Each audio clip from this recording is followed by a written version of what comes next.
तिसरं वाक्य जे आहे ते योहानकृत सुवर्तमान याचा 19वा अध्याय. मी जरा लवकर घेण्याचा प्रयत्न करतो. योहानकृत सुवर्तमान याचा 19वा अध्याय 26 आणि 27 वचन.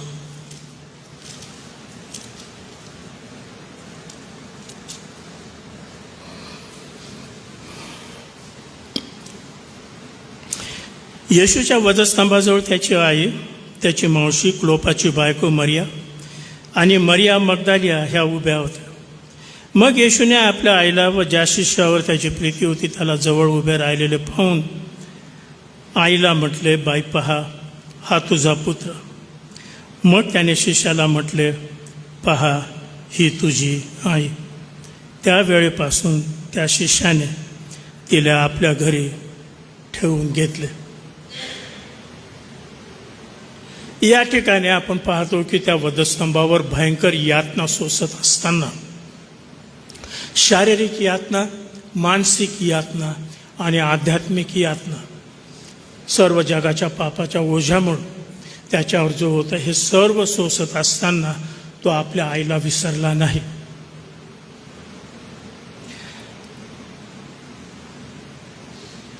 आणि जो एक शिष्य त्याच्यावर त्याचा भरोसा होता त्या शिष्याच्या हवाले त्याने आपल्या आईला केला. त्याची जगिक आई या नात्याने त्याने त्याची पूर्ण जबाबदारी पार पाडली. आता एकच गोष्ट नमूद करूया आपण आणि मग पुढे जाऊया. येशूच्या संबंध सेवा कार्यामध्ये या धर्तीवर तो असताना त्याचं लक्ष कोणावर होतं? त्याच्या आईवर नाही, त्याच्या पित्यावर, स्वर्गीय पित्यावर त्याचं लक्ष होतं.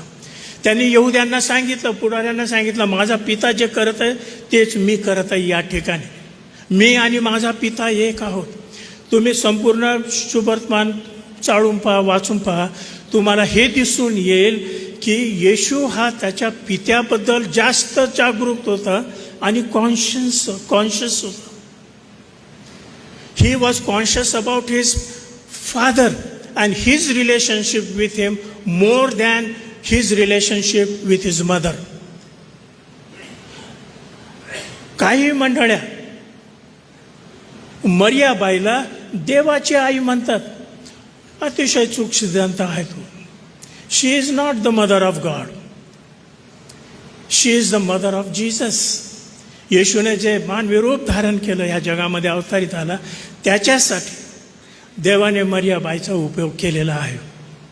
काना येथील पहिलं लग्न म्हणजे चमत्कार तुम्ही पहा. जेव्हा मरियाबाईने येशूला सांगितलं की त्यांचा द्राक्षरस संपलेला आहे, म्हणजे तू काहीतरी करावं असं तिला वाटत होतं. जरी तिने याच्या आधी त्याचे चमत्कार पाहिलेले नाही, परंतु तिला एक संभवलं की ह्या असहाय्य परिस्थितीमध्ये हाच एकटा सहाय्य करू शकतो, काहीतरी करू शकतो. तेव्हा येशूने तिला काय सांगितलं? बाई, तुझा माझा काय संबंध?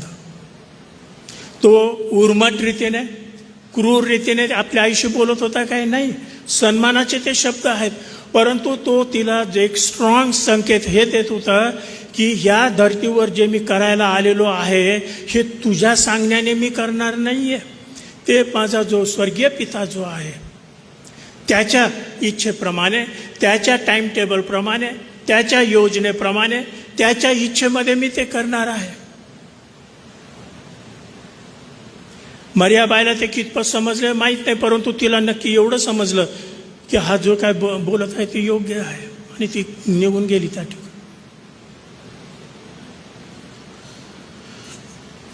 परंतु या ठिकाणी प्रभू येशू आपली जी आई आहे, जगिक आहे, जिने त्याला या जगामध्ये आणलं, त्या आईची त्याने काळजी केली.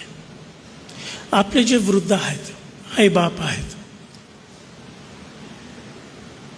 त्यांची काळजी न करणे हे ख्रिस्तीपणाला न शोभणार आहे. अशी व्यक्ती चर्चा कोणत्याच कामाच्या उपयोगाची नाही आहे. जो आपल्या घरामध्ये आपल्या प्रियजनाजो मध्ये आपली साक्ष टिकू शकत नाही, तो मंडळीच्या कामासाठी नाही आहे. आज दुर्दैवाने मंडळांमधून अशी स्थिती झालेली आहे पहा, की जे लोक नीट नाहीत, कॅरेक्टर नीट नाही, घरामध्ये नीट वागत नाहीत, त्यांचे व्यवहार नीट नाहीत, ते लोक पंचामध्ये येऊन बसतात, चर्चा कारभारती चालवतात. आणि नवल नाही, आश्चर्य नाही की मंडळ्या ह्या अतिशय जर्जर झालेल्या आहेत, साक्ष गमावून बसलेल्या आहेत. प्रियानो, ज्या जन्मदात्या आईबापांनी आपल्याला इथवर आणलं, लहानाचं मोठं केलं, त्यांनी काय केलं नसेल आणि असेल हे त्यांनाच माहीत. जेव्हा माझं लग्न झालं आणि आम्हाला लेकरं बाळं झाले आणि मग आम्हाला आमच्या आईबापांचं मोल समजू लागलं जास्त, की एखाद्या लेकराला वाढवत असताना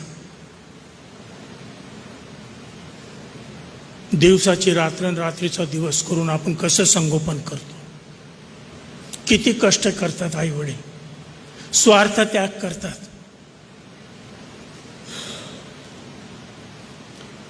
येशूने या ठिकाणी आपल्याला कित्ता घालून दिलेला आहे की आपल्यामध्ये जे वृद्ध आहेत, आपले आईबाप आहेत,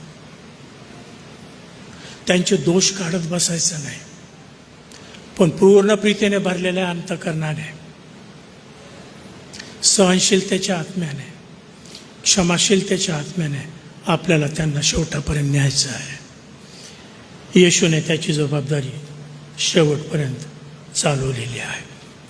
बरं, यानंतर येतो थोडासा ब्रेक घेऊ.